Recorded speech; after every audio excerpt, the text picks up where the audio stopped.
German scouts report hundreds of tanks, a vast armored division rumbling towards the front, artillery booms. Intelligence confirms massive troop movements. But it's a mirage, an illusion. Every tank, a balloon. Every boom, a speaker. This wasn't science fiction. This was the Ghost Army, World War II's secret weapon, poised to rewrite the rules of war. As WWII raged, Allied forces desperately needed a way to outmaneuver a powerful enemy. British success at El Alamein in 1942 offered inspiration. Could military deception be scaled up? Could a small unit make 30,000 men appear out of thin air? On January 20th, 1944, the answer arrived: the 23rd Headquarters Special Troops. Unofficially, they were the Ghost Army. This was no ordinary unit. Commanded by Colonel Harry L. Reeder, its 1,100 personnel, 82 officers, 1,023 enlisted men, were handpicked: artists, engineers, set designers, actors. Recruited from art schools and advertising agencies, they boasted a collective IQ averaging 119. Their mission: to mislead German forces about the true size, location, and intentions of Allied units, saving combat troops from devastating attacks. But how do you fake an entire army?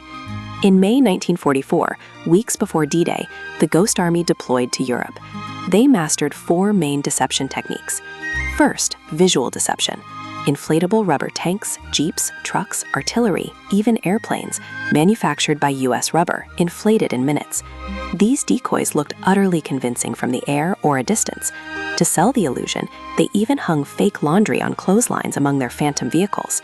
Second, sonic deception. Huge sound trucks, bristling with 500-pound speakers, broadcast pre-recorded military activity, tank treads grinding, bridge construction, artillery fire. These audio illusions traveled up to 15 miles, convincing German listening posts of massive phantom troop concentrations. Third, radio deception, or spoof radio.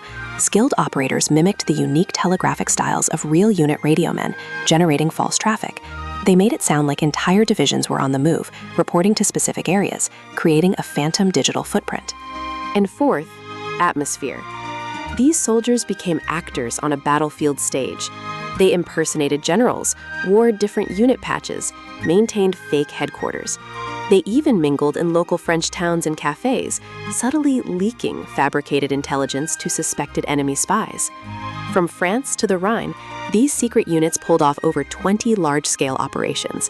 They supported the strategic deception for D-Day itself, Operation Fortitude. In September 1944, near the Moselle River, the Ghost Army, with no tanks of their own, boldly impersonated General Patton's powerful Super 6th Armored Division to plug a critical gap and deter an actual German Panzer Division. They confused enemy intelligence during the brutal Battle of the Bulge. This was no safe theatrical exercise. They operated within a quarter mile of active front lines, enduring real combat conditions, and sometimes taking casualties.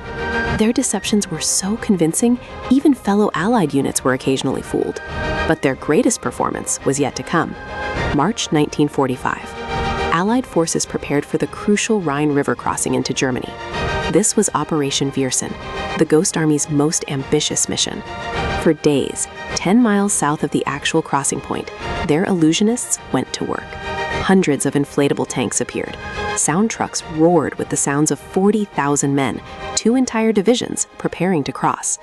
Fake radio traffic saturated the airwaves. German intelligence took the bait, pouring artillery fire and reconnaissance onto an empty riverbank. The real U.S. 9th Army crossed the Rhine virtually unopposed. It was a triumph of psychological warfare, imagination conquering brute force.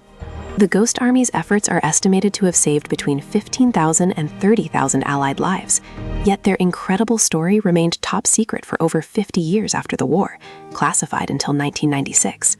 Many veterans, including future fashion designer Bill Blass and painter Ellsworth Kelly, never spoke of their wartime roles.